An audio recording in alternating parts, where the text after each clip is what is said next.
झारखंड की भूमि से निकले खनिज से देश तो रोशन हो गया, मगर यहाँ के रैयतों के हिस्से आई सिर्फ धूल, गर्द और मायूसी।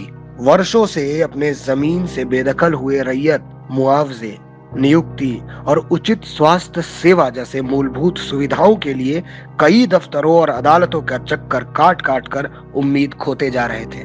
दशकों तक देश की अर्थव्यवस्था और विकास के हित में अपना सब कुछ समर्पित कर देने वाले झारखंड के इन रैयतों की समस्या सुनने के लिए व्यवस्था निर्धारित कराना क्षेत्र के लोगों के लिए एक बड़ी चुनौती बन चुकी थी। पर आजसू के वरीय उपाध्यक्ष एवं गिरिडीह सांसद श्री चंद्र प्रकाश चौधरी जी के सशक्त नेतृत्व में आजसू के कार्यकर्ता इस चुनौती से सीधा टक्कर लेने को तैयार थे। जो सोचा नहीं था किसी ने, वो कर दिखाया हमने। आजसू पार्टी के वरीय उपाध्यक्ष चंद्र प्रकाश चौधरी का प्रयास लाया रंग। आजसू पार्टी के वरीय उपाध्यक्ष चंद्र प्रकाश चौधरी के अथक प्रयासों के बाद विस्थापितों को मिला न्याय। कोयला मंत्रालय ने भूमि अधिग्रहण के बाद मुआवजा भुगतान के मामलों के लिए ट्रिब्यूनल के गठन की दी मंजूरी। यह ऐतिहासिक जीत सिर्फ आजसू पार्टी की नहीं, बल्कि राज्य के लाखों विस्थापितों की है। उनकी आवाज बनने का मौका हमारे पार्टी और नेताओं को मिला है। ये आजसू पार्टी के संघर्षों और जनता के सहयोग व समर्थन से पूरा हो सका है।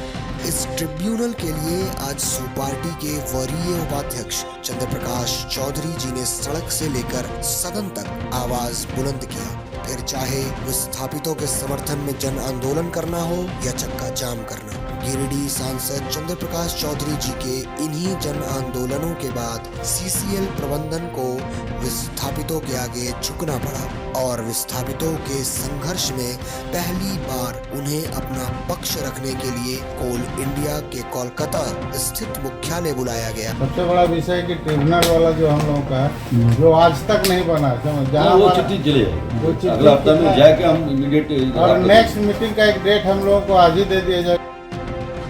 कोल इंडिया के अधिकारियों के साथ वार्ता के लिए 2 दिसंबर 2023 को विस्थापितों के साथ आजसू पार्टी के वरीय उपाध्यक्ष चंद्र प्रकाश चौधरी और गोमिया विधायक डॉक्टर लंबोदर महतो कोलकाता गए, जहां अधिकारियों के साथ वार्ता के बाद विस्थापितों की 21 सूत्री मांगों के दिशा में कार्य करने पर सहमति बनी और ट्रिब्यूनल बनाने की दिशा में ऐतिहासिक निर्णय लिया गया।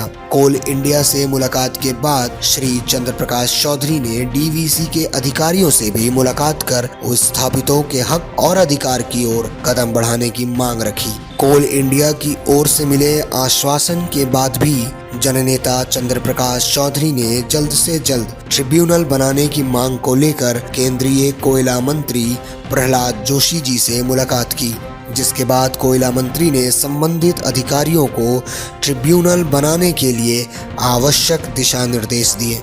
आजसू पार्टी के वरीय उपाध्यक्ष चंद्र प्रकाश चौधरी केंद्र सरकार और विस्थापितों के समर्थन और सहयोग का ही परिणाम है कि 15 मार्च 2024 को भारत सरकार की कोयला मंत्रालय ने भूमि अधिग्रहण के बाद मुआवजा भुगतान के मामलों के लिए पार्ट टाइम ट्रिब्यूनल के गठन को मंजूरी दे दी है। यह ट्रिब्यूनल शुरुआती 2 साल की अवधि के लिए झारखंड के धनबाद, बोकारो, रामगढ़, हजारीबाग, चतरा, लातेहार और दुमका जिलों के विवादों का निपटारा करेगा।